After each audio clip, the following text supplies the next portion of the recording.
എന്തൊക്കെയാ സുഖമല്ലേ എല്ലാവർക്കും? അപ്പോൾ ഇന്ന് നമ്മളെ കലാപരിപാടി ചെടി നടലാണ് കേട്ടോ. രണ്ടാഴ്ച ഒരു ചെടി ബുക്ക് ചെയ്തിട്ടുണ്ടായിരുന്നു. അത് എത്താത്തതിൻ്റെ ടെൻഷൻ. നമുക്ക് എന്താ പറയുക, ഈ പ്ലാന്റൊക്കെ എനിക്ക് എന്നെ സംബന്ധിച്ച് ഒരു ചെടിയൊക്കെ ബുക്ക് ചെയ്തിട്ട് അത് എത്താത്തതിനുള്ള താമസം, അതിങ്ങനെ വെയിറ്റ് ചെയ്ത് നിൽക്കുന്ന മൊമെൻറ്റ്സ് ഇല്ലേ, അത് പറഞ്ഞറിയിക്കാൻ പറ്റില്ല. അപ്പോൾ അത് ഇന്ന് വന്നു. ഞാൻ കളക്ട് ചെയ്ത് പോയിട്ട് കൊറിയർ സർവീസിലായിരുന്നു, പോയി എടുത്തു. എന്നിട്ട് ഞാനും അച്ഛനത് പൊട്ടിച്ച് അതിനുള്ള ചെടി പുറത്തെടുത്ത് അന്നേരം ഉണ്ടാവുന്നൊരു സന്തോഷമില്ലേ, അത് പറഞ്ഞറിയിക്കാൻ പറ്റില്ല. ഈ ഹാപ്പിനെസ് അറ്റ് ഇറ്റ്സ് പീക്ക് എന്നെല്ലാം പറയില്ലേ, ഈ സന്തോഷം അതിൻ്റെ കൊടുമുടി എന്നൊക്കെ. അപ്പോൾ അതൊക്കെയാണ് ആ ഒരു മൊമെൻറ്റ്. 2 ചെടിയാണ് കേട്ടോ ബുക്ക് ചെയ്തത്.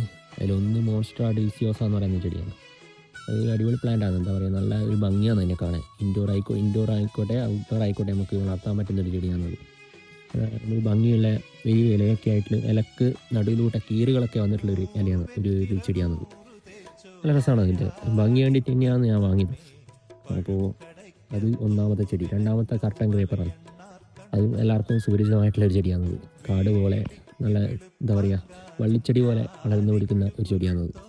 ഒന്നാമത്തെ രസകരമായിട്ടുള്ള മറ്റൊരു കാര്യമുണ്ട് ഈ മോൺസ്റ്റർ ഡെലിസിയോസ എന്ന് പറയുന്നത്. അതിൻ്റെ അർത്ഥം വരുന്നത് എന്താ പറയുക, രുചികരമായതെന്നാണ്. ഒരു പ്രത്യേകത അർത്ഥമാണത്. പിന്നെ ഈ ഒരു സ്വിസ് ചീസ് ബ്രാൻഡാകത്തെന്ന് തോന്നുന്നത്, ഞാനത് ഗൂഗിൾ ചെയ്തപ്പോൾ കണ്ടതാണ്. ഇതൊക്കെയാണ് കേട്ടോ എൻ്റെ സന്തോഷങ്ങൾ. ചെടികൾ വാങ്ങുക, അതിങ്ങനെ നട്ട് വളർത്തുക, അതൊക്കെ ഈ വളർന്നു വരുമ്പോൾ ഉണ്ടാകുന്ന സന്തോഷമില്ലേ, അതൊന്നും പറഞ്ഞറിയിക്കാൻ പറ്റില്ല. ശരിക്കും അനുഭവിച്ചിട്ട് തന്നെ അറിയണം നമ്മൾ. ശരിക്കും എന്താ പറയുക, എന്നെ സംബന്ധിച്ച് ഞാനിപ്പോൾ ഈ 2 ചെടികൾ ബുക്ക് ചെയ്തിട്ട് 2 ആഴ്ചന് മുകളിലായി. 2 ആഴ്ചക്ക് മുന്നേ ഞാൻ ചെടി ബുക്ക് ചെയ്യുമ്പോൾ എൻ്റെ ഉള്ളിലുണ്ടാകുന്ന ആ ഒരു സന്തോഷമില്ല, ഇത് കിട്ടുമ്പോൾ ഉണ്ടാകുന്ന സന്തോഷവും അത് ആ ബുക്ക് ചെയ്യുമ്പോൾ ഉണ്ടാകുന്ന ടെൻഷനും കാര്യങ്ങളും, അതൊക്കെ വേറെ എന്താ പറയുക, അത് അനുഭവിച്ചിട്ട് തന്നെ അറിയണം. So this is diaries of Sharu's signing of.